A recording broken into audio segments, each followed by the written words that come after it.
You're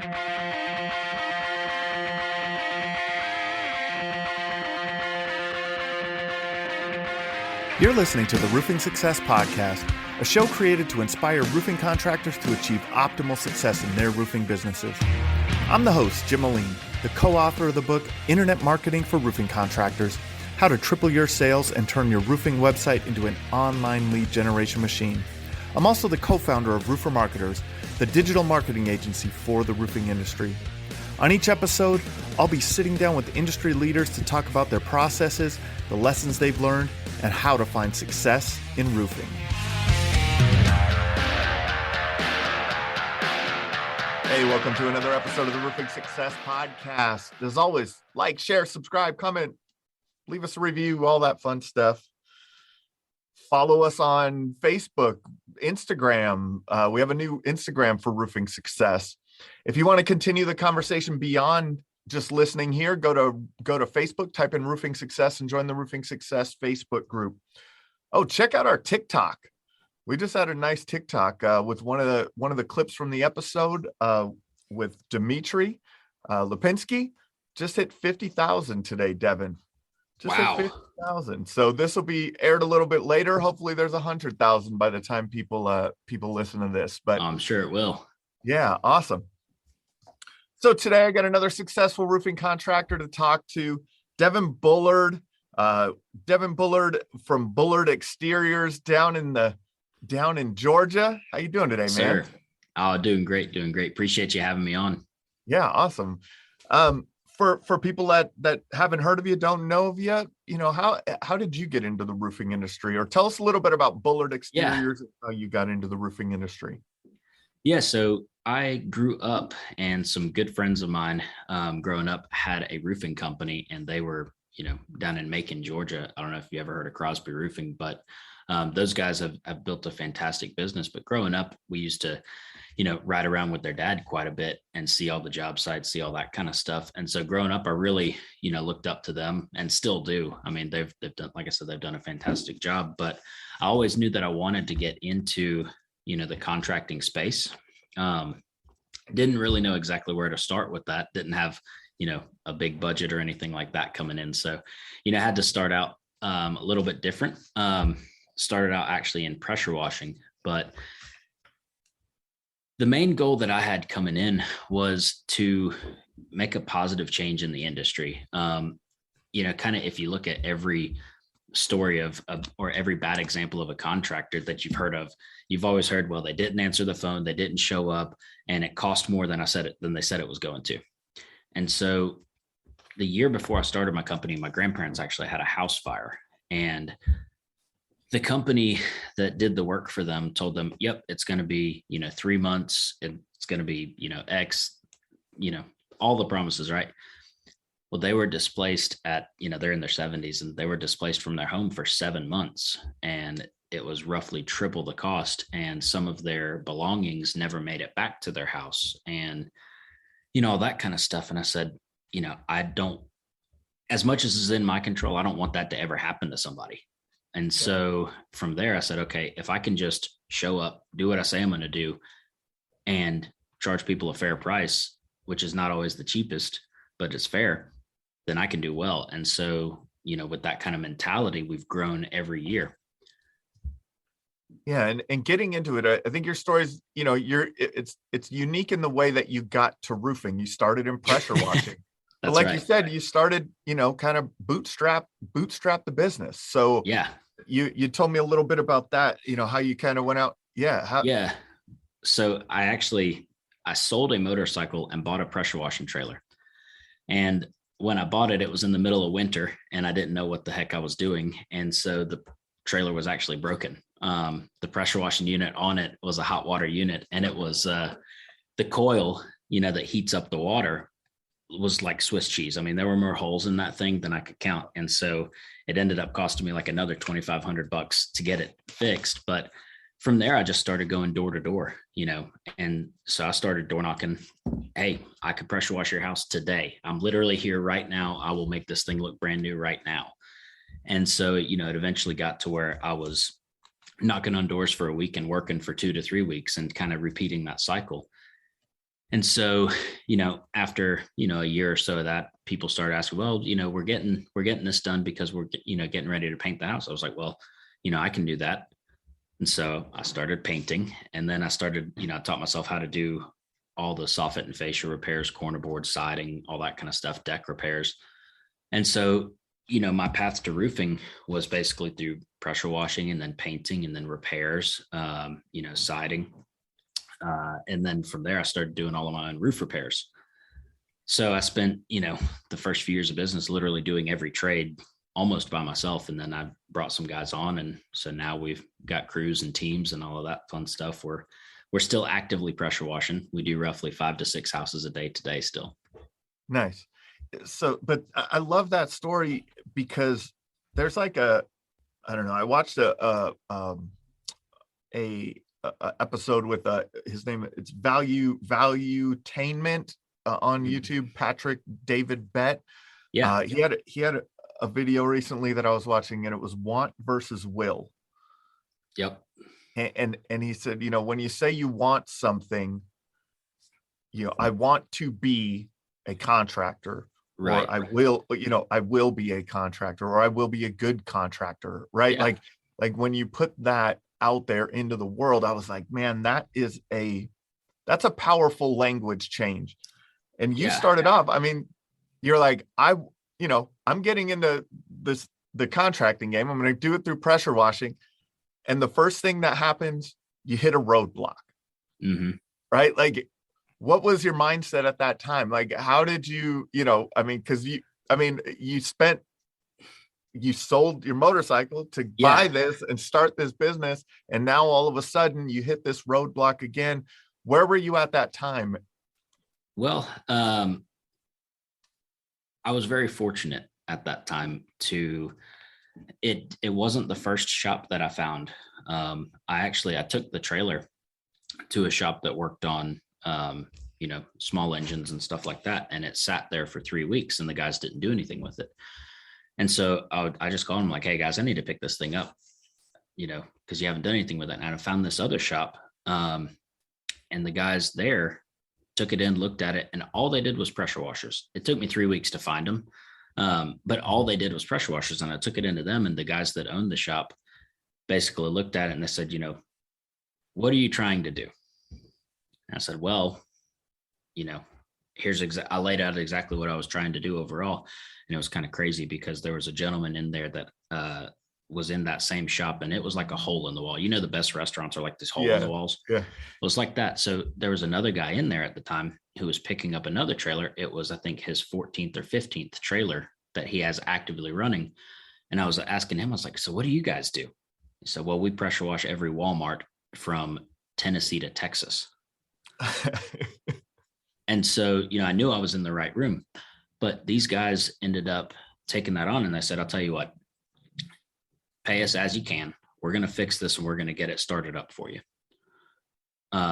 We'll help you with hoses. We'll help you with wands, because I think they just saw something in me and, gave me the opportunity. And so, I was very fortunate with that because they gave me a chance. They really, they gave it to me on credit, and I had no credit. I didn't have a credit card at the time.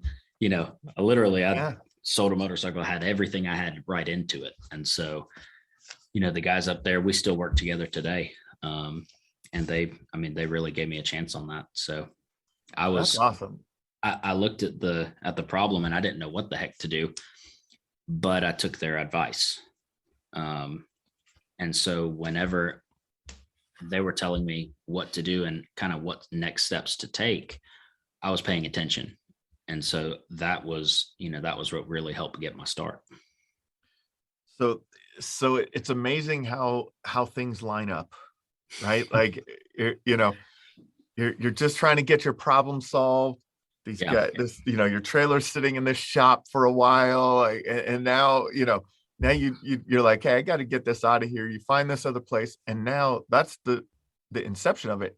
And while you're there, you get a chance to meet probably, that's probably a top 5% pressure washing company owner right there. Absolutely. Right. Yeah, absolutely. And had a conversation. And then the guys at the shop probably felt your intention You know what I mean? Like there's Mhm. it's amazing what happens when you start, Yep. right? Like if you have good intentions, it will show. And so that's awesome, man. And then the other part of that, now we're talking about, you started going door to door for pressure washing. That's right. That's right. Yeah. You know, you hear a lot about door to door and roofing and solar and pest control and lawn maintenance and all of that kind of stuff, alarms, but you don't hear a lot of guys that go door to door and pressure washing. And so you know, I used to abuse that. I mean, just, like I said, when you talk about working, if the average house takes you an hour and a half to pressure wash, and you're booking out 2 to 3 weeks at a time, you're selling a lot in a 1 week time span. So that gave me a little bit of that initial lesson ended up teaching me about how to pressure wash, or sorry, how to door knock for just about everything else. Everything. Because you hear the same objections. No, not interested. I have a guy, we do it ourselves, whatever. Yep.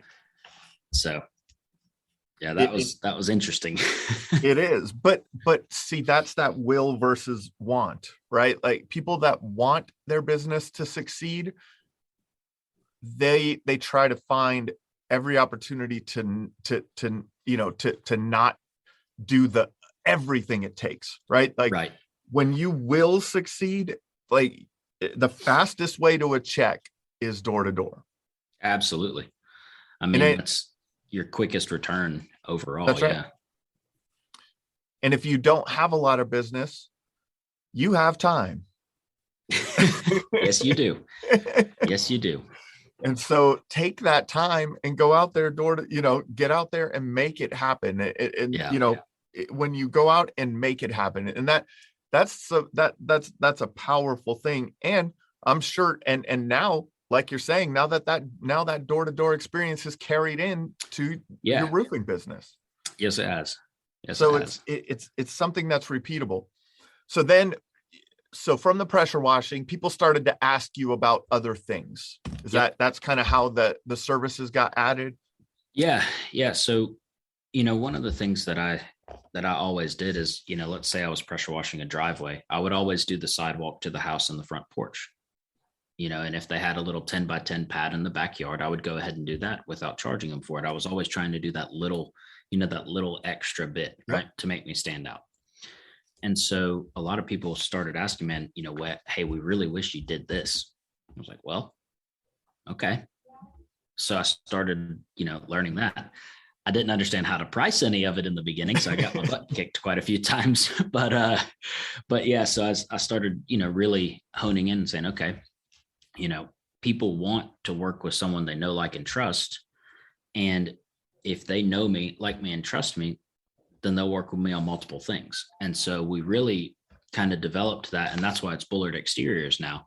So we do everything from the roof down. So roofing, siding, gutters, painting, pressure washing, repair work, all of that kind of stuff. Because when someone has, a messed up roof, or their gutters are dented in, or, whatever the case is, they got LP siding that's rotting off their house, they want somebody that can come in and solve the problem and just be straight up with them.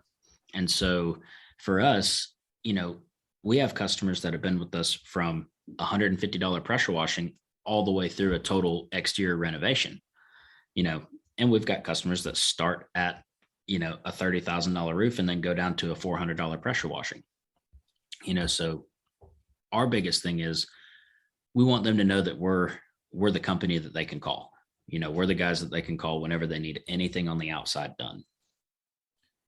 So as you start doing this, because I think a lot of contractors, when you get into business, this happens too. And I have, I'm big about a niche. I'm big about focus on certain things, right? Yeah. And so where did you draw the line? Because I'm sure people asked you to come in and paint interior also. They came in, they asked you if you could redo their bathroom. They asked you if you could do their deck, their fencing. Where did you draw the line, and what made you draw the line? In the beginning, I didn't draw a line. Okay. I mean, in the beginning, I honestly didn't Yep. draw a line, and it cost me. And I agree with you on the niche and on, being focused on certain things. We've actually started honing in the number of services we offer overall because of that. But in the beginning, I mean, I'll tell you, this is ridiculous, but I've laid probably 20 or 30,000 square feet of flooring. Which, is that a crazy amount of flooring? No, but it's a crazy amount of flooring for someone that does pressure washing and exteriors. Yeah. You know what I mean? It's like, what the heck am I doing? And so, in the beginning, I was just looking at, okay, I can do this physically. I can figure out the cost of the materials, and I know about what I want to make on my time. So there's the price. Yeah. And then it was just, I'm continually getting my butt kicked. Oh crap. That one ended up taking triple the amount of time. And so the materials, I was good on materials most of the time. It's the time that gets you. Time. And so, I started looking at that. I'm like, I don't need to be involved in all of this mess. I need to stay in my lane. I can give you a number on painting the exterior of a house within about 5 or 10 minutes. I can tell you how much your gutters are going to cost and exactly how long job's going to take within about 5 or 10 minutes. Pressure washing, I can estimate without looking at it almost now. Roofing, all about the same. Siding takes me a little bit longer, but that's just because I got to make sure I don't get my butt kicked on materials. But, yep. So it's one of those things where in the beginning, I was looking at it only on the revenue side. And that was one of the things that really got me. I heard a phrase a little while back that says, revenue is vanity, profit is sanity. And that really stuck because in the beginning, I was only focused on revenue. And, you think, oh my God, I crossed 1 million for the first time. I'm, 23 years old. How, this and that. I'm like, oh man, you feel really good about that. And then you're like, wait, what did I take home? So net. Yeah. Yes. Net is the vanity metric, not gross. That's exactly right. So yeah. But that's, so now do you feel like you've gotten your services in line to where you have a good, like you were saying, like someone could start in pressure washing and end up as a full siding replacement, or, like, do you feel like you've gotten it dialed in to where you really, you know what your core competencies are and you know how to execute on those? Well, it's, to be 100% honest, it's something that we're developing every day. So on certain things, we're dialed in. When it comes to pressure washing, roofing, painting, and gutters, we are dialed in. As far as processes, materials, the whole deal with the customer, journey from start to finish. When it comes to, siding, we're getting better at that. But, right now I went from me estimating everything and doing everything on my own to building out a team. And so what I've learned is that I can't expect everyone to do everything. And so now what I've ended up changing up is my sales reps sell roofing, or on the Bullard Energy side, which is a whole separate division, they sell solar. That's it. For myself and my sales manager, who's been with me for a few years, and his name's Caleb, and he knows, everything, because he spent his first year or so literally just riding around with me, soaking it all in kind of. He can estimate siding and painting and all of that stuff. And so my overall goal and the way that we're moving right now is to separate everything out to divisions. That way that division is honed in on that one thing. That makes sense. That makes a lot of sense. That then you could say, all right, great. Oh, you also want to do siding? I'll have our siding project manager, estimator, whatever, come out and we'll do that. So then you have you're keeping the focus within that division. Yep. I think it would be, especially a lower ticket item like pressure washing, it could be a good lead in, right? Do you, Yeah, like to getting to be in front of more homeowners, I guess. And then, yep. We use it that way. yeah, I mean, yeah, we use that heavily that way. yep, Because we're able to say, okay, hey, look, doing your driveways 225. yeah, If you don't want to start with us on the roof because that's a $20,000-$30,000 project, start something small and just see how we do. yep. So now you've gone from, you were going door to door, selling everything yourself. Now you're Yep. building the team. What has your focus been door to door with your sales team, or have you been working on other marketing efforts too? I guess Yeah. that's a So sales effort, not a marketing effort. yeah, so we've started working on a few different types of marketing efforts, if you will. Door to door is still our highest revenue. But really in the last 12 months, our referral value overall as a company has really, really increased a lot. We also do online marketing, SEO. We haven't done a ton with Facebook. We're working on that right now, Facebook and Instagram. But we're also doing direct mail with the guys that are your neighbors, I guess, Yeah. Dave with Dope Marketing. So we're Yep. doing direct mail with them. And then what else? I mean, we've basically invested heavily into the branding. So the truck wraps, the office wrap. I mean, so we wrapped the entire front end of our office. And, just to stand out a little bit, to let people know, hey, we're here. And then as far as the truck wraps go, we've got a very specific blue that we use. And so between the wraps, the yard signs, all that kind of stuff, that's really started to pay dividends now. Where how did you develop the brand? Did you go out and find someone to help develop that? And because when you say specific colors, that when a company, a branding company, I've had Ryan Kettering from Prolific Brand Design on the podcast. He does amazing work. There's others that do amazing work. Branding is its own thing. It's its own kind of competency in itself, but there's a lot to it, and a lot of it is the color schemes and the fonts and all of those types of things that are consistent. So it's just a consistent visual with that. How was that process for you in developing that brand? So we've done a redesign 3 times now.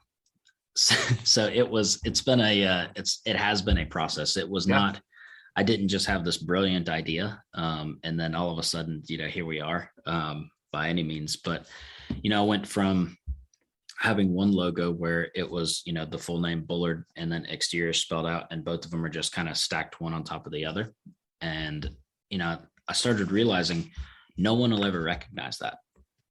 No one will ever recognize it. And so my goal was, okay, what are the largest icons? So when I branded it, I looked at an icon rather than, the overall brand first. So I started with the icon, and I don't know if you'll be able to see that, but the B and the E there. Yeah. We created that. We went through 40 or 50 designs on that. And the icon that I was kind of going after is I said, okay, anywhere in the world, if you see the Delta logo, it's Delta. If you see Pepsi, it's Pepsi. So what is an icon that I can start to build in my local area where people will see that and they'll know it's us? And so that's why, we go heavily on the B and the E on just about everything. And that was it. I mean, the idea is we want people to recognize that without seeing any other words. So we just have stickers that just have that and no words on it. No words, right? And that's what you want in building brand, is you want the logo, the logo to represent not just the name and things like that. So that's awesome. And it, man, this is how it starts. It doesn't have to. You don't have to start that way. But and there can be evolutions of it. There have been evolutions in every major brand out there, right? You can look up. During football season, my one of my sons, we were talking about the logo of like the football teams, right? Of the different football teams. And for some I can't remember how it came about, but he was like, he wanted to see, I said something like that was their old logo, or something came on the screen with the team's old logo.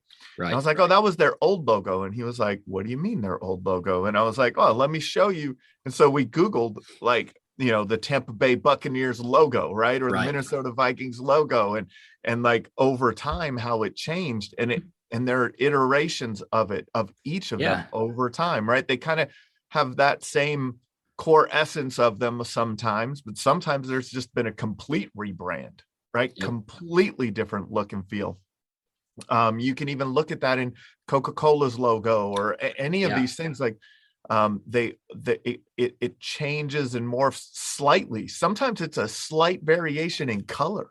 Like it's that nuanced, but things evolve and change over time. So for people that are developing their brand, you don't have to be stuck with it, right? Oh, I think that's one of the mistakes that I made early. Was I held on so tightly because I had drawn it, right? I was like, oh, well, I did this. And so I let the pride get in the way of the opportunity. And so, finally it kind of smacked me in the forehead. I'm like, oh, this is stupid. Let's get rid of that now. So, it's like, sometimes you have to be willing to completely restart it and, keep moving, so that you're able to grow and able to build a brand. But, most of us starting out don't know all that. And so it takes us a little bit of time. And, most of us in the roofing industry are stubborn. So that's another aspect of it.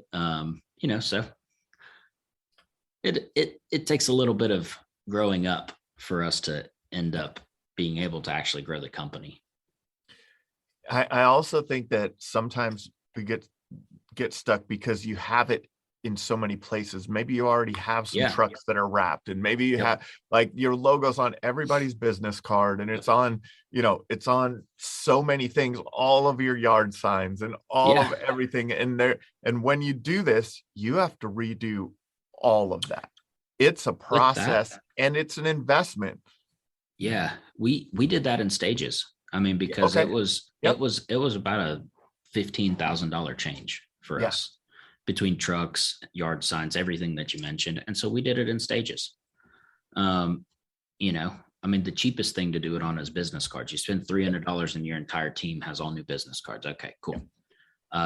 You run out of yard signs. And so you go ahead and design it and get the next round of yard signs comes up, then your door hangers, then, and you just start doing it. And then maybe you do one vehicle at a time, So I don't think that you should anybody should let that overall thing overwhelm them. I mean, do it in stages if you have to. If you can do it all at one time, then do it. But, don't let it hold you back from it. Yeah, for sure. Because it's all there's a journey to owning a business, right? It's the marathon, right? You're not in a sprint. And so if you're, if you understand that you can make slight adjustments over time and it's okay. Yeah. And so now, what do you think have you noticed an effect? Like, have you noticed an impact of that rebrand? Yes. I can tell you that the number of calls that we get specifically, so not even just like company-wide, it's different. So I'll go into that in 1 second, but just as far as customer outreach goes, the number of calls that we've gotten have increased heavily from the change in adding the color, because before it was just black and silver, which, I mean, I love it, but, it's not really that memorable. So when we added the blue in on everything, we really noticed an uptick on people reaching out. And then we've made sure to carry that through Facebook and Instagram posts and all of that kind of stuff as well. But, the yard signs, the trucks, we're heavy on the blue on all of that. And so we see people that notice it a lot more. Oh, I see you guys trucks everywhere. Okay, well, it's not like we have a ton of trucks. We've got like 6, but like, oh, I see you guys everywhere. It's just because this big old blue stripe across the side. And, so you'll see that. I'll send you some of the pictures and whatnot, but, you'll see that And that really helps a lot. The It other does. thing though is inside as far as my team goes. When the team has the brand on the shirts, the hats, the lanyards, all the other stuff, it makes them, feel tighter, right? More of a unit rather than, okay, I'm one individual wearing, a random black polo that doesn't have anything on it, just knocking doors or whatever. Yeah. So That's interesting. So it not only helped from an exterior, from the outward appearance of the company, but also in the team, you've noticed a change because yeah, absolutely. yeah, that's awesome, man. So when you now you're doing your marketing, what are you guys doing? I mean, you're door to door. What do you think are some things that have helped you find success in the sales process that maybe or some of the lessons you've learned in the sales process? So our sales process, number one thing is that we sell people only what they need, and we don't try to force it. So customers can feel it. Number one, if you're trying to force somebody to do something, they know it. And if you're only focused on the impact that the sale is going to have on your pocket, they know it. I try to tell my sales guys this all the time, like, guys, when you're focused on what you're going to make from the sale more than what the customer is going to benefit, it costs you every time. I mean, every time. And so, our sales process has changed a lot over the last few years. We've always had this goal of, our mission is to leave a positive impact on every person that we come in contact with, whether it's customer, crew, employee, whoever it is, our mission is to leave a positive impact there. And so when we take that into account with our sales process, that changes everything about it. It changes how your first interaction is. It changes how you present your proposal. It changes how you explain, ACV policies when a customer gets upset with you that, neither you or they may have known it. And then coming out, they're like, oh, well, turns out they do have to pay 15 grand out of pocket. You know what I mean? So all of that comes from the process and the mission. And then the biggest thing that we've done is I've invested heavily into mentorship and personal development to help build our sales process out. I know you've had a few guys on that have worked with Grant Cardone's office as well, but we're on Cardone University. Everybody's on there for roughly 20, 30 minutes a day. And we've done a lot of work with them individually as well to, help develop the pitch, the process, some of the follow-ups, that's one of the things that we do well is we've got, 100 different unique follow-ups, stuff like that. 100 different unique follow-ups. Correct. Correct. That's a lot. It is. But, I look at it from this way. I truly believe that in our area specifically, I think we're a great company. And I know that my intention with us trying to leave a positive impact on them and leave every person better than we came.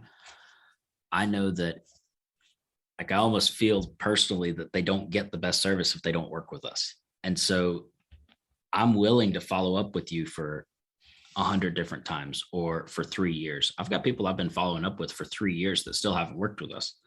I've got people I've followed up with for 2 years, 3 years that are working with us right now.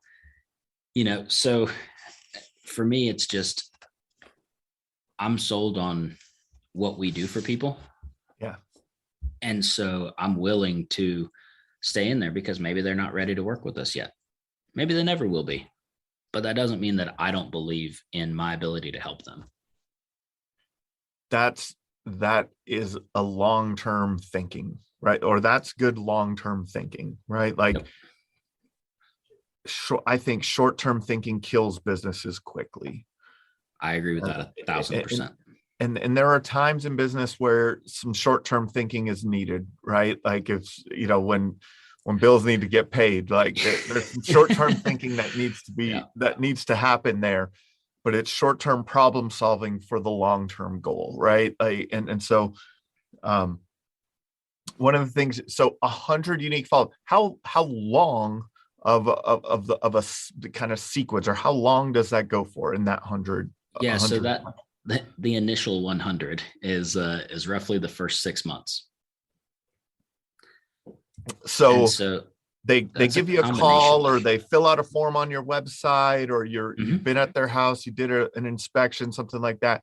Yep. So for the next 6 months, they're going to get followed up with 100 times until they say yes or no, essentially. Yeah, I mean, what we're going for is a hard yes or a hard no. If you tell me never contact me again, then I'll pretty much respect your wishes. You know, if you tell me we're going to serve you with a cease and desist, I'll absolutely respect that. But if you're like, hey, now's just not a good time. Okay, perfect. Yeah. When is going to be a good time? Because at some point this is going to need to be done to make sure that y'all's integrity of your home is there. And so, the other thing is, I count follow-ups as touch points, right? So it's not 100 phone calls. I'm not blowing you up every day on the phone. I might see an article in a magazine and tear that out and mail it to you and say, hey, I saw this and thought of you. That's a follow-up.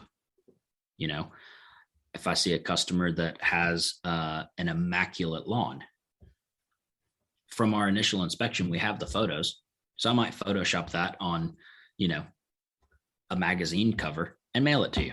It's just little stuff to stay relevant, to be in their mind when it comes down to who they make a decision with. Because if I do that and the other company doesn't, then I have a much better chance at earning the business. For sure. And so some of them are planned phone calls, maybe do you do text messages and emails too? Yeah. So text some messages, of those are planned. Emails. Yep. And then links to videos, all that. And then how do you have a process for those unique touch points? Like, okay, look for this, that, or the other thing while you're out at the property and make a note of it so that we can, Yeah. I mean, intention is everything, right? Yeah. And so, with that, you need to, we're getting better at this. So I won't say we're perfect at this by any means, but because it's something we're really trying to develop right now. Yeah. But making sure that we have good notes about, what's important to people is huge, because I mean, it's just like for you guys, anyone that comes on your show, if they've listened to your show, if they show that they have paid attention to what you've put out prior, then the intention to have a quality conversation with you is higher. As opposed to if I come on here and I'm like, what are we doing again? Who are you? And I'm on your show. That's ridiculous, right? Yep. But I feel like a lot of people don't think about that when it comes to their homeowners or their customers that they're working with. So what you're saying is they're not getting to know their potential customers. Correct. and relate to them or connect with them on a level that's beyond just trying to sell them a roof. Correct. Yeah. So one of the things that I had to learn from coming from pressure washing, which is I can do every year for somebody. I've got jobs. I mean, we've done work for everybody from, a tiny home to Kroger shopping centers and FedEx facilities and, all that kind of stuff. Caterpillar, some of those contracts are every month. Some of them are every year. Some of them are, use us once and then, they go out and buy one. The roofing industry is different. The roofing industry, you have a 15-year turn on most people, 15 to 20 years before you can have a repeat customer, unless you have a lot of storms in your market. And so I think that one of the things that everybody looks at is the immediate rather than the long term. And so, yes, that customer may not pay you again in 6 months or a year, but if you treat it right and you show them that you care about them and not just what's coming into you, then you can actually grow that out in a really meaningful way. So That's really impactful in that. And the other thing that I think people don't, a lot of times, because there's such a gap Yes. between those times, right? The staying in front of people is hard for 15 years, or it can be, right? Like, or you have to be intentional about it if you're going to stay in front of someone for 15 years. But during that time, the referrals that can come from that, you may only get a new roof replacement from that customer 15 years from now. Mm-hmm. But being in front of them will create a conversation with their friends and families and neighbors and things like that. And I think I heard you mention early on, like, that's been a big part of what's going on with your business right now. The referral business is yes, picking up. Yes. So here's something that's a little bit crazy to me. I turned off all paid advertising online 4 months ago, and our call volume picked up. Our call volume picked up, and that's, to me, that's kind of a crazy stat.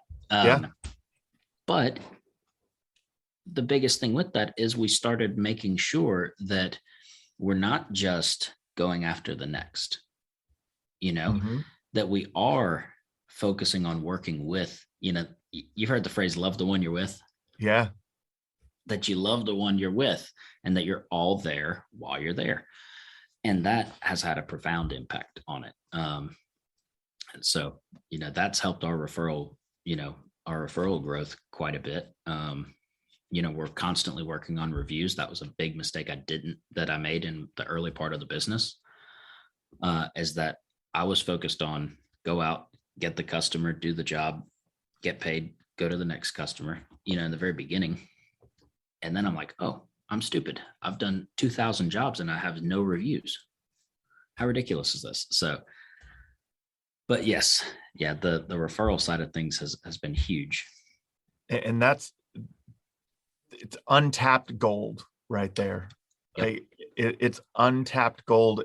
The contractors that we work with that do the best, they do the best with the long-term, working on the long-term value of each customer that they have. Right. I have a question for you. Yeah. Because I know you work with a ton of guys. How many guys do you know that leave or that give a gift after warranty is delivered? Very few. Not a referral bonus, not any of that kind of stuff, but a gift. Yeah. A gift. A gift. Yep. I know a few, but it's only a few. We invested. I had a guy, he's a local guy, and he uses all the proceeds go to a charity, and he makes custom leather goods. And so we got a ton of these coasters. Coasters. So for people listening, it's a leather coaster with their logo on it. Yeah, sorry. That's all right. So we got a ton of these, and we got these, a gift set where we put them in a nice box, and there's 4 of those, and there's a little letter about the charity that the proceeds go to. And after we deliver the warranty, we come back and we say, hey, we got this for you, and we give that to them. It doesn't cost us a ton of money. If you look at it on a per home basis, it's $30, $30 to $35. But it keeps you present, because I didn't put our name and our phone number and all of that on there for a reason. I put only the logo, because the logo can sit on someone's coffee table without being an advertisement, if you will. It can sit there and people are, what's that? Oh yeah, that roofer. That's right. That's amazing. So it's those little things, the details. It's in the details, and that's a lot of people miss those details. That's amazing. That's great stuff. I do know some contractors, they do very specific gifts. I've had a couple of guys on that they do. They try to get a unique personal gift for every single customer. So they, again, like you're saying, paying attention. Hey, they're a certain sports team fan, or they're a certain this and that, and they actually get them a gift, in relation Yep. to that. And they have a process in place in how they're taking notes and looking around the house and what can we do? And, and I know other contractors, they do really nice gift baskets and things like that, but no matter what you're doing, it's an impactful thing because most don't. Yep. I guarantee you that the other guys that you've talked to that do that, I guarantee you that their referrals are next level. That's right. So the value of one customer to them is extremely high. Yep.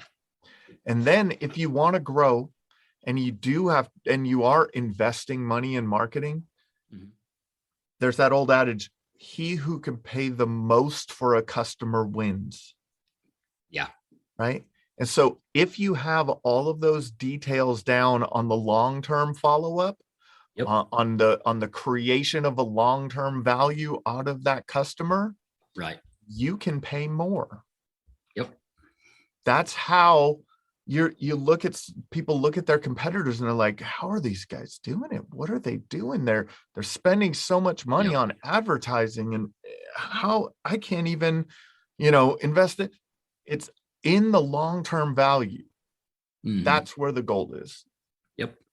That's awesome, man. Another thing that you mentioned there is that you're doing daily.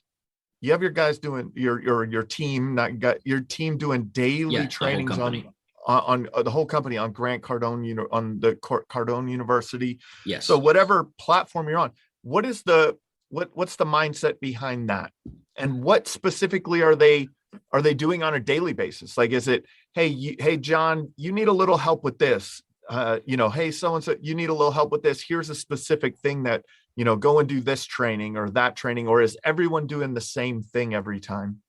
So we do 6 segments a day, and we have company-wide training that everyone does.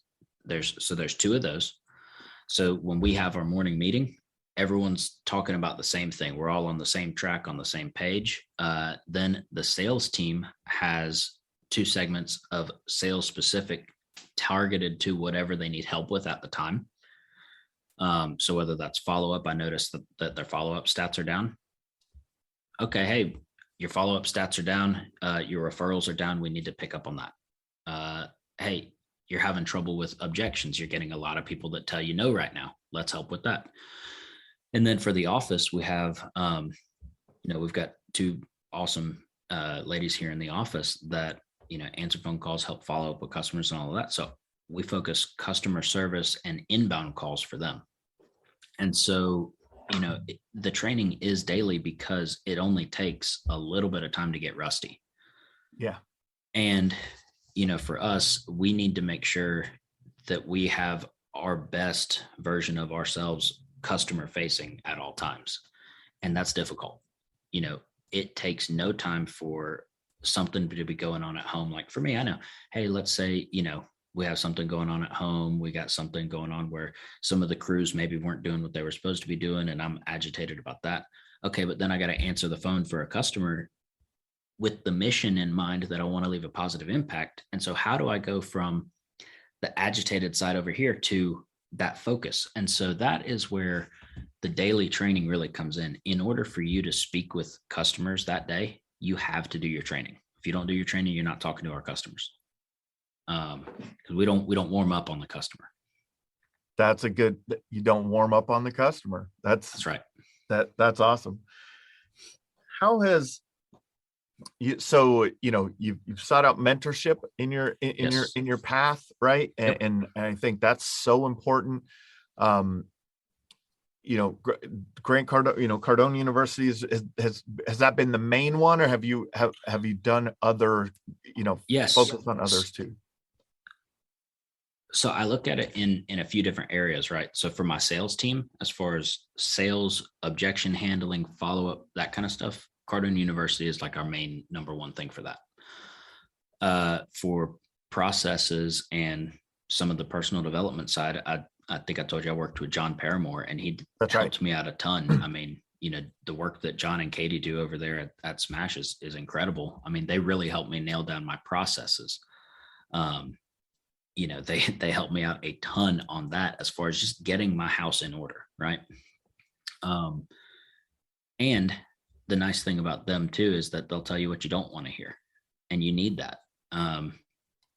Cardone and his guys will tell you that as well, just in a little bit different way. But you're not going to hear that on like a big webcast or something like that. You have to be involved on the more personal side with them in order to get that.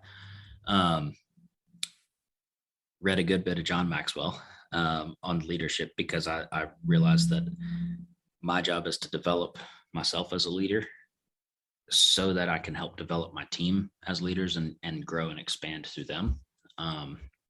So John Maxwell's been a big one. And then a guy named Brandon Dawson, he's actually partnered up with Grant now with Cardone Ventures, but we've done some of their programs as well that really have helped us out a lot on getting some of our back end processes in order and focusing on how to develop people. I don't think growth happens by accident. And I spent the first almost 5 years of my business growing by accident in a very small environment, right? Let me correct that. I don't think that real growth happens by accident. I don't think you can scale by accident. And so, me growing by, I went from 100 to 300. Okay, well, that's real for one person. Yeah. And so I knew that I had to learn and get better and I would rather pay somebody to show me the things that I don't know than to continue doing them the way that I had been doing, and it costing me every time I learned a lesson. Because I've learned quite a few that way. I've got a really thick skull. I don't know if you can see that, but yeah.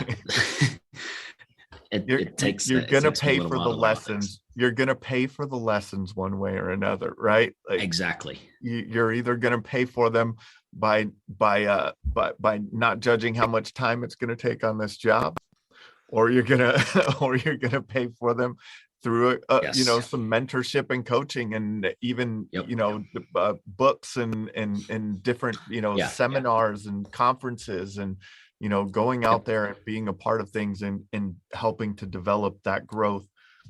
So what do you think what do you think the greatest insight is that you can share with our audience that's helped you find success with your business?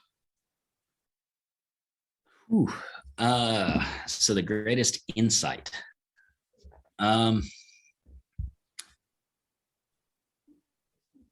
It's kind of twofold. I think that the way you do anything is the way you do everything. And I think that intention is everything. And part two of the intention is everything is that perception is real and its consequences. I learned that lesson the hard way growing up, is that how someone perceives your actions does not have to be how you meant them for you to still feel the consequences of your actions. And so for me, I learned that the hard way growing up. That's something that, I would react or do something, and it was not intended to be negative towards someone else, but it got taken that way. And so, having to think from that avenue, and make sure that you are intentional about everything it has been big.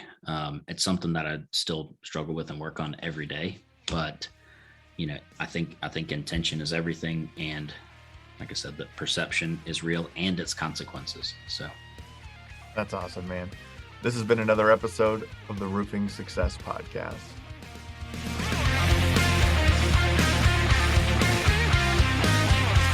If you would like to generate more sales through your digital marketing efforts, please visit roofermarketers.com and get a copy of the book, Internet Marketing for Roofing Contractors: How to Triple Your Sales and Turn Your Roofing Website into an Online Lead Generation Machine.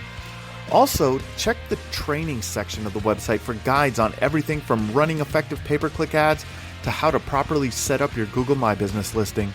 This has been another episode of the Roofing Success Podcast. Thanks for listening.